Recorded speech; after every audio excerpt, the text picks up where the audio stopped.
अनंत कोटी ब्रह्मांड नायक राजाधिराज योगराज परब्रह्म सद्गुरु श्री स्वामी समर्थ महाराज यांच्या कृपेने आज जी स्वामी समर्थ महाराजांची कथा आहे, जे स्वामी समर्थ महाराज माझ्याकडून वजून घेतील ते मी तुमच्या पुढे थोडक्यात सांगण्याचा प्रयत्न.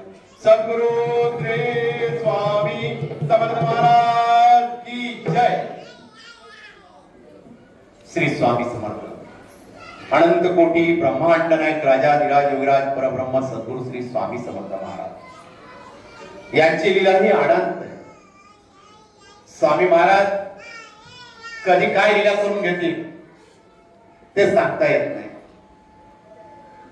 कोणत्या भक्ताला का दुःख दिलं आणि कशाबद्दल दिलं हे स्वामींनाच माहित असतं. कारण की स्वामीची जी योजना असते ती योजना योग्य रीतीने चालू असते. महाराज हरिद्वारला गेले होते. महाराज हरिद्वारला एका मंदिराच्या पायरीजवळ उभे होते आणि तिथे एक महारोगी बसलेला होता. त्या महारोग्याचं लक्ष स्वामींकडे गेलं आणि तो स्वामींकडे मान वर करून स्वामींकडे बघत होता. स्वामींचं ते तेजोमय शरीर पाहून तो भारावून गेलेला होता. स्वामींकडे बघत असताना मनामध्ये अनेक कल्पना त्याच्या येऊ लागल्या आणि त्याची एक कल्पना मनामध्ये अशी आली की साधी सुधी कोणी व्यक्ती नाहीये, कोणीतरी ब्रह्मांड नाही. म्हणून तो महारोगी पाय घसरत घसरत स्वामींच्या चरणांजवळ आला, स्वामींच्या चरणांना स्पर्श केला. महाराज दोन्ही हात कमरेवर ठेवून त्या मंदिराकडे बघत होते आणि ते बघत असताना ह्या महारोग्याने स्वामींच्या चरणांना स्पर्श केला आणि तो चमत्कार बघा. तो ब्रह्मांड नायक आहे, त्याच्या नादामध्ये त्याच्या लीला चालू आहे. तो महाराजांना फक्त स्पर्श करतोय आणि स्पर्श करता करता त्याच्या शरीराचा रोग नाहीसा होत आहे. त्याला अशी आग अंगाला होऊ लागले आणि अंगामधून शरीरामधून एक काळा पदार्थ काहीतरी खाली पडतो. तो महारोगी घाबरला, मला काय होतंय हे त्याला समजत नव्हतं. त्याने परत स्वामींच्या चरणांना स्पर्श केला आणि परत एक असा काळा पदार्थ खाली पडू लागला आणि त्याने स्वामींकडे बघितलं. त्याची करुणामयी नजर झालेली होती, डोळ्यातून आसू वाहत होते आणि स्वामी महाराज आपल्या नादामध्ये कमरेवर हात ठेवून त्या मंदिराकडे बघत होते, इकडे तिकडे बघत होते. याला असं होऊन गेलं होतं, मी केव्हा स्वामी माझ्याकडे बघतील. माझ्या अंगाची जी आग होतीये ती का होती मला काही समजत नाही. अंगामधून तो शरीरामधून एक काळा पदार्थ बाहेर पडतोय, तो का पडतोय ते मी समजत नाहीये. तो फक्त स्वामींकडे बघतोय, डोळ्यातून आसरू वाहत आहे, रडतोय. का स्वामी आता तरी पाहते. स्वामी आपल्या नादामध्ये कमरेवर हात ठेवून इकडे तिकडे बघताय बोलताय. त्या स्वामी महाराज म्हणतो, अरे काय पाहतो आमच्याकडे, आम्ही आमचं काम करतोय, तू तुझं काम कर. एवढं स्वामी महाराज बोलत होते आणि हा दचकला. महाराज काय चुकलं महाराज माझ्याकडे, हे कोणत्या जन्माचं पाप आहे स्वामी महाराज मी ते फेडत आहे. हा त्रास मला खूप होतोय. गपचूप बस, आम्ही आमच्या नादात आहोत, तुझं काम तू चालू दे. एवढं स्वामी महाराज बोलत होते. तो स्वामीच्या चरणांना स्पर्श करत होता आणि थोड्याच वेळात तो काळा पदार्थ येणार बंद झाला आणि स्वामींनी खाली बघितलं तर त्याचं शरीर सुंदर रूपामध्ये असं तयार झालेलं होतं. जेव्हा त्याने आपल्या शरीराकडे बघितलं, महारोग मुक्त झालेला होता, शरीरातून निघून गेलेला होता. सुंदर असं शरीर त्याला दिसत होतं. तो पूर्ण शरीराला स्पर्श करत होता, इकडे हात लाव तिकडे हात लाव, त्याला समजत नव्हतं. त्यांनी पाय बघितले, हात बघितले, सर्व दिसतंय आणि रडू लागला, महाराज हे काय केलं. आणि स्वामींचे घट्ट चरण पकडले, आम्ही तुझ्यासाठी आलो, तुला भेटायला आहोत. आणि आजूबाजूला मंदिराजवळ समुदाय जवळ जमा झालेला होता. सर्व समुदाय स्वामी पुढे हात जोडतोय, चमत्कार होत आहे. एक महारोगी मंदिराजवळ महिन्यापासून बसलेला आहे, त्याला कोणी जेवायला देत नाहीये, त्याची परिस्थिती वाईट झालेली आणि त्या महारोग्यावर या ब्रह्मांड नायकाची कृपा झालेली. स्वामी महाराज करुणा नजरेने त्याच्याकडे बघताय. महाराज त्याला दोन्ही हात लावून उठवताय. बाळा, आम्ही तुझ्यासाठी आलो. तो सुखावला. हे ऋण कसे फेडू स्वामी? ह्या माझ्या शरीराच्या कातडीची चप्पल जरी तुमच्या चरणामध्ये घातली तरी मी ऋण फेडू शकत नाही स्वामी महाराज. एवढी कृपा तुम्ही माझ्यावर केलेली स्वामी. स्वामी त्याच्या डोक्यात हात फिरवत आहे आणि हा समुदाय जमलेला होता. सगळेजण तो चमत्कार बोलत होते. आता प्रत्येकाला वाटू लागलं ही साधीसुधी व्यक्ती नाही, कोणीतरी अशी ब्रह्मांड नायकाची व्यक्ती आपल्या गावामध्ये आलेली, आपल्या मंदिराजवळ उभी आहे. आपण त्यांना शरण गेलं पाहिजे. आणि प्रत्येक जण स्वामींना शरण जात होता. प्रत्येक जण आपल्या मनातली काही ना काही दुःख स्वामींना सांगत होता. आता अशा गोष्टी चालू असताना प्रत्येक ठिकाणी एखादी व्यक्ती आहे ती दुष्ट असते. तो काही ना काही दोष काढत असतो. ते असे दोष काढता काही खरंच ती व्यक्ती आहे का खरंच ब्रह्मांड नायक आहे का, खरंच देव आहे का, असे दोष काढणारे अनेक व्यक्ती असतात. आणि प्रत्येक जण काही ना काही त्याच्यामध्ये शोधतच असतो. तशा प्रत्येक गावात व्यक्ती असतात की चांगलं होत असलं तर तिथं काही ना काही खोट काढणार आणि त्याच्यात काही ना काही चूक काढणार आणि लोकांना सांगणार. पण त्या ब्रह्मांड नायकाची लीला अशी असते की त्यांनी जे ठरवून ठेवलेले तेच होणार. आपण किती पाहिलं आपल्या आयुष्यात काही दुःख आलं, आपण देवाला दोष देतो. देवा का मी तुझं एवढं करतो तरी माझ्याच वाटेल एवढं दुःख का? पण आपल्याला जे दुःख देण्यामाग त्याची काहीतरी लीला असते. त्याने काहीतरी ठरवून ठेवलेलं असतं म्हणून ते दुःख येत असतात. एखाद्या आपला ऍक्सिडेंट झाला, आपण त्यावेळेस म्हणतो अरे देवाच्या कृपेने वाचलो. मोठा ऍक्सिडेंट होणार होता पण देवाच्या कृपेने छोटा ऍक्सिडेंट झाला, मी वाचलो. का? ती लीला त्याची असते. त्याने सर्व ठरवून ठेवलेलं असतं. त्याची योजना ही योग्य असते. एक भगवंताजवळ एक शिष्य असतो, काय देवाचं दर्शन घेत असतो. त्याचा भगवंताशी संवाद होत असतो. तो भगवंताच्या मूर्तीजवळ येतो आणि देवाला म्हणतो, देवा अनेक भक्त तुझ्या जवळ येतात, प्रत्येक जण काही ना काही मागतो, दिवसभर तू उभा राहतो आणि तू प्रत्येकाला काही ना काही देत असतो. मग थकून जात असेल ना? एक काम करू नये देवा, आज मी तुझ्या जागेवर बसतो, तू फिरू नये. देव म्हणतो ठीक आहे, तुझी इच्छा मी पूर्ण करतोय, तू माझ्या जागेवर बस, मी फिरून येतो. पण एक लक्षात ठेव, किती काय झालं मंदिरात तू काहीच बोलायचं नाही, फक्त बघायची भूमिका घ्यायची.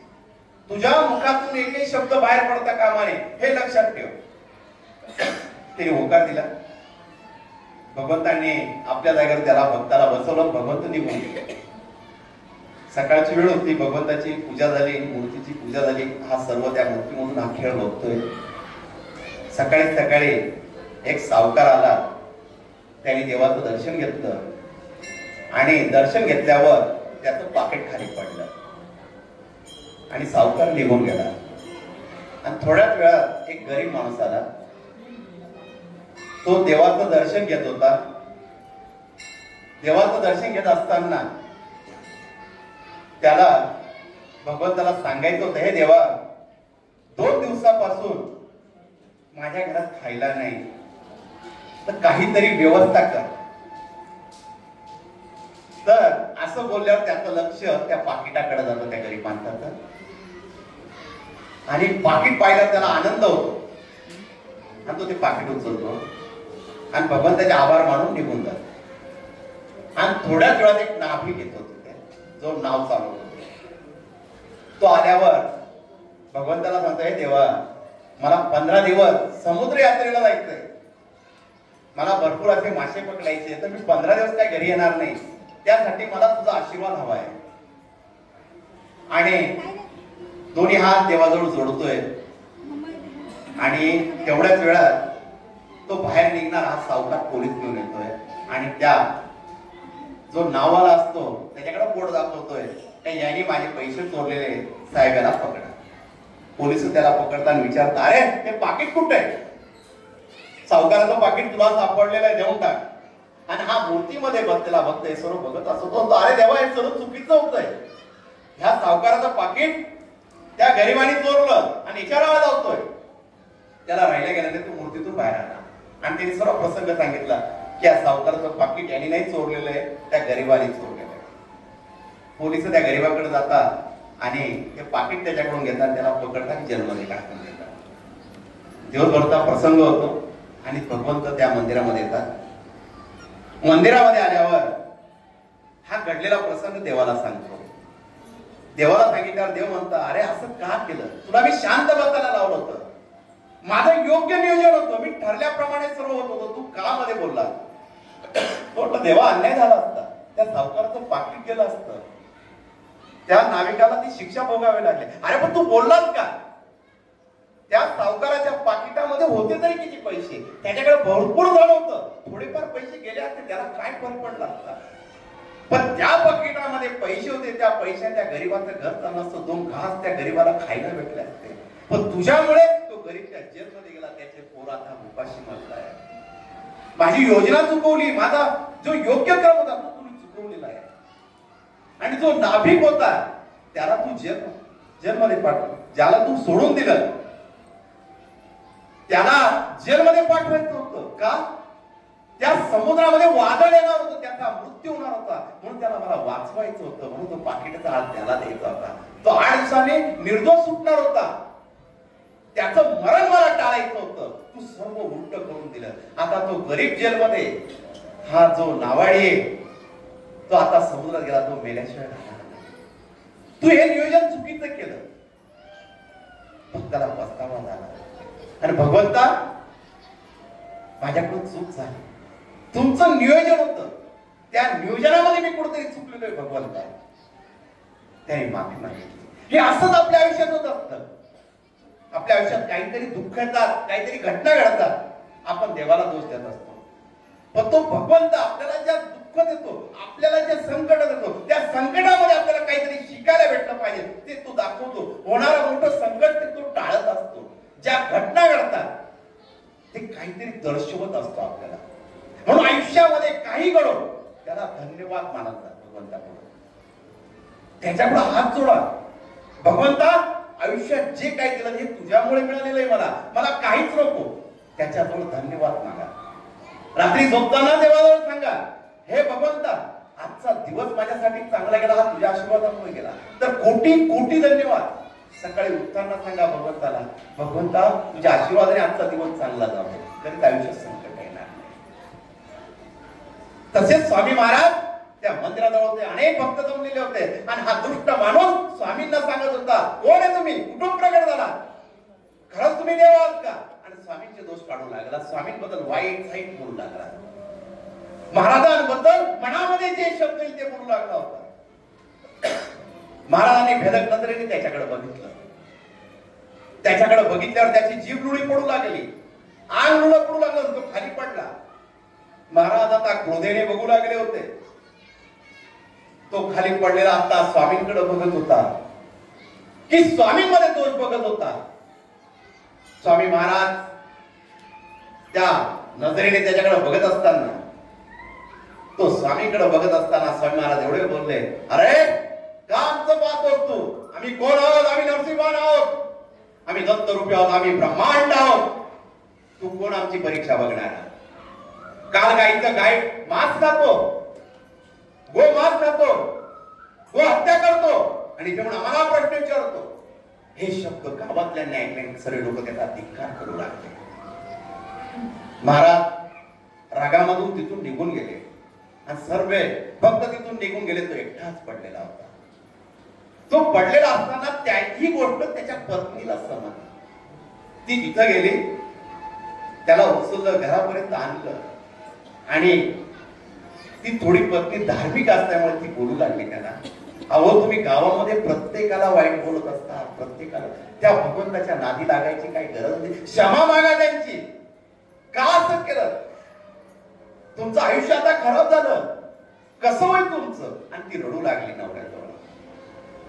आता त्याची जीभ लुळी पडली होती, अंग लुळत पडलेलं होतं, मनामध्ये पश्चाताप झालेला होता की आपण खरंच चुकलेलो आहे.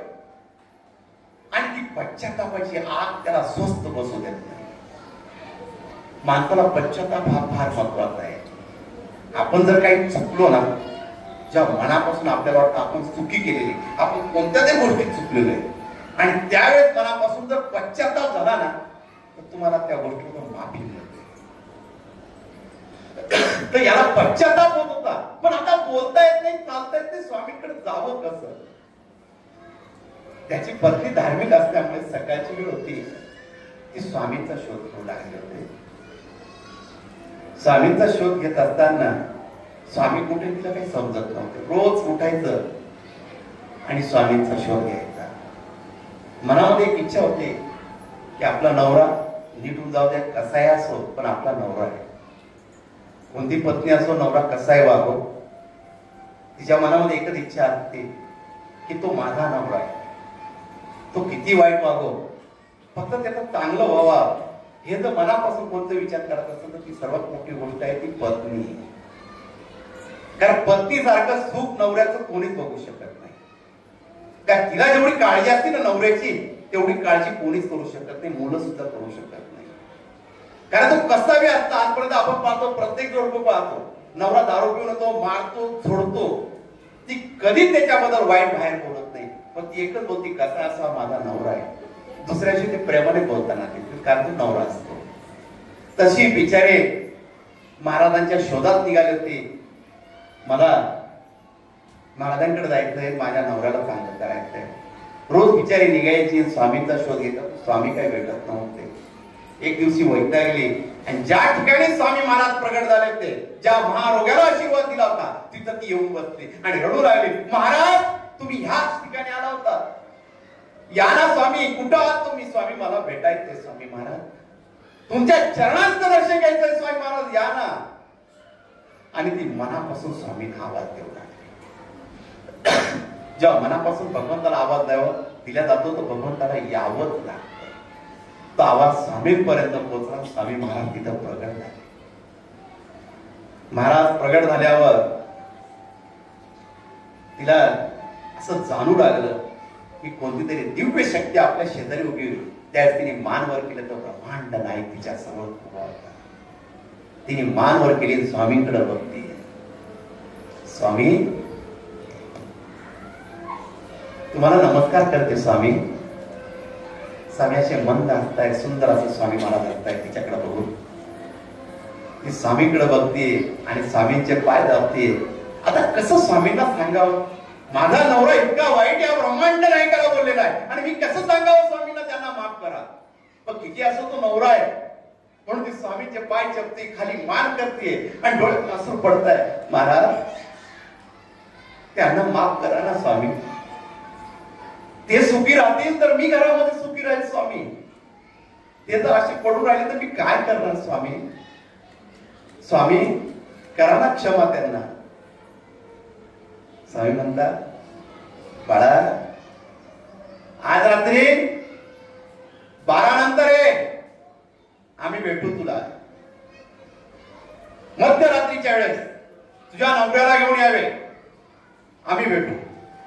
ह्याच मंदिराच्या ठिकाणी आम्ही उभे राहणार, इथे तू यायचं. अनेक भक्त हा संवाद ऐकत होते. तिला आनंद झाला. तिने स्वामीच्या चरणांवर डोकं ठेवलं, स्वामींना हात जोडले आणि ही आनंदाची बातमी आपल्या नवऱ्याला सांगायला गेली. घरी आलेली महाराजांनी आपल्याला बोलवलेलं आहे मध्यरात्रीला, आपण गेलं पाहिजे, तुम्हाला घेऊन बोलवलेलं आहे. आणि ती रात्र होती पौर्णिमेची. पौर्णिमेची रात्र होती आणि मध्यरात्री ते आपल्या नवऱ्याला कसं तरी तिथपर्यंत घेऊन येते आणि असंख्य स्वामी भक्त तिथं जमा होत आहे. आणि तिथे एक औदुंबराचं झाड होतं, स्वामी महाराज तिथं उभे होते. पौर्णिमेचा लख प्रकाश पडलेला होता. अशा प्रकाशा ठिकाणी ते आपल्या नवऱ्याला घेऊन येते. नवऱ्याला चालता येत नाही, खांद्यावर हात ठेवून कसं तरी आणते. महाराज विठोबा सारखे दोन्ही कमरेवर हात ठेवून सोने त्यांच्याकडे बघत होते आणि ती नवऱ्याला घेऊन आली. आणि तेव्हा तो पश्चातापाने स्वामींकडे क्षमा मागतोय मनापासून. स्वामी महाराज त्याच्या डोक्यावर हात फिरवताय आणि स्वामींचा स्पर्श झाल्यावर एक सळसळती वीज त्याच्या अंगामधून गेली आणि तो दचकला आणि दचकल्यावर असा उभा राहिला. ती जीभ लोळी पडलेली होती, ती स्पष्ट बोलू लागलेला होता, जे अंग लोळ पडलेलं होतं, आता शरीर त्याचं तेजोमय झालेलं होतं. तो स्वामींकडे बघतोय, महाराज चूक झाली, क्षमा करा स्वामी, या भक्ताला क्षमा करा. दोघं नवरा बायको स्वामींची क्षमा मागताय. महाराज म्हणतात, अरे आम्ही तुझ्यासाठी झालो, यातला विचार करतो. आणि थोड्याच वेळात एक गाय येते तिथं, ती स्वामींचे पाय चाटते आणि स्वामींच्या मागेवरून गेला. ते 4 कुत्रे येतात, ते शांत बसताय स्वामींच्या चरणाजवळ. हे नवरा बायको स्वामींच्या पाया पडताय आणि सर्व समुदाय जमलेला आहे. सर्व समुदाय हे स्वामींचं रूप बघतोय. सर्व रूप बघत असताना स्वामी महाराज एकमुखी दत्ताच्या अवतारामध्ये सर्वांना दर्शन देत आहे. त्या पौर्णिमेच्या रात्री सर्वजण दिगंबरा दिगंबरा श्रीपाद वल्लभ दिगंबरा, सर्वांच्या मुखातून नामस्मरण होत आहे. प्रत्येक जण स्वामींकडे बघतोय. एकमुखी अवतारामध्ये दर्शन झालेलं होतं आणि मंद स्वामी हसत असताना त्याला बोलताय, अरे काल ती गाय मारली ती कुठे, आम्हाला तिला बघायचंय, तो तसं करा. स्वामी चुकलो, स्वामी क्षमा करा, माझ्याकडून चूक झाली. अरे कसली क्षमा, तुला त्याच्यातून आम्हाला मुक्त करायचंय, आम्हाला त्या गायीजवळ घेऊन जा. तो स्वामींना घेऊन जिथं गाय मारलेली होती तिथं खड्डा खाल्ला आणि ते गायीचं शरीर तिथं पडलेलं होतं आणि त्याच्यातून त्यांनी जे मांस काढलेलं होतं ते शरीर तसंच होतं. त्याला पश्चाताप होऊ लागला. तेव्हा साई महाराज म्हणले, जसं गाईला मारलं तसं हिला जिवंत कर. स्वामी काय सांगता, मी कोण, मी साधारण शिष्य आहे तुमचा, मी कोण हिला जिवंत करणार, आम्ही सांगतो हिला जिवंत कर. स्वामी तुमची कृपा होईल तर नक्की गाय सुद्धा जिवंत होईल. त्याने लोटावर पाणी आणलं, स्वामीच्या चरणांवर टाकलं आणि ते चरण तीर्थ आपल्या हातामध्ये घेतलं, स्वामींचं नाव घेतलं, त्या गायीच्या अंगावर शिपडलं आणि तेवढ्यात ती गाय तडकन उठली. सर्व भक्त बघू लागले आणि स्वामींचा जय जयकार करू लागले. श्री स्वामी समर्थ, जय जय स्वामी समर्थ, सद्गुरु स्वामी समर्थ, जय जय स्वामी समर्थ, महाराज श्री स्वामी समर्थ, जय जय स्वामी समर्थ, सद्गुरु स्वामी समर्थ, जय जय स्वामी समर्थ, महाराज श्री स्वामी समर्थ, जय जय स्वामी समर्थ. जय जयकार करत होता. प्रत्येकाच्या मुखामध्ये स्वामींचं नाव होतं, प्रत्येक जण स्वामींचं नाव घेत होता. ती गाय उठली, त्या खड्ड्यातून बाहेर आली आणि स्वामींच्या मागे जाऊन उभी राहिली. हा भक्त आपल्या पत्नीला घेऊन पुढे आला. स्वामी सांगतात, अरे तुझ्यावर आमची विशेष कृपा आहे, तू जरी दृष्ट असलास पण मागील जन्मामध्ये आमचा भक्त होता, तो अनेक जन्मांमध्ये अन्नदान केलेले, त्याचं फळ तुला मिळत आहे, त्यामुळे आम्हाला तुझ्यावर कृपा करू लागली. म्हणून आम्ही हरिद्वार मध्ये आलेलो आहे तुझ्यावर कृपा करण्यासाठी. ज्या वेळेस तू गो हत्या करत होता आम्हाला अनावर राग आलेला होता, पण योग्य वेळेस आम्ही तुझे डोळे उघडणार होतो, आम्ही त्यासाठी आम्ही इथं हरिद्वारला आलेलो. त्याला मनामधून पश्चाताप होत होता. ज्या चुका केलेल्या होत्या, ज्या अनेक साधू संतांचे मन दुखवले होते, अनेकांच्या निंदा केलेल्या होत्या, प्रत्येक गोष्ट आठवत होती, त्याचा पश्चाताप होत होता आणि स्वामींची तो क्षमा मागत होता. स्वामी महाराजांनी सगळ्या चुका क्षमा करून द्या. दोघं नवरा बायको स्वामींच्या समोर आले आणि हात जोडून स्वामींच्या चरणांवर नतमस्तक झाले. स्वामींनी एकच आशीर्वाद दिला, भिवू नकोस, मी तुझ्या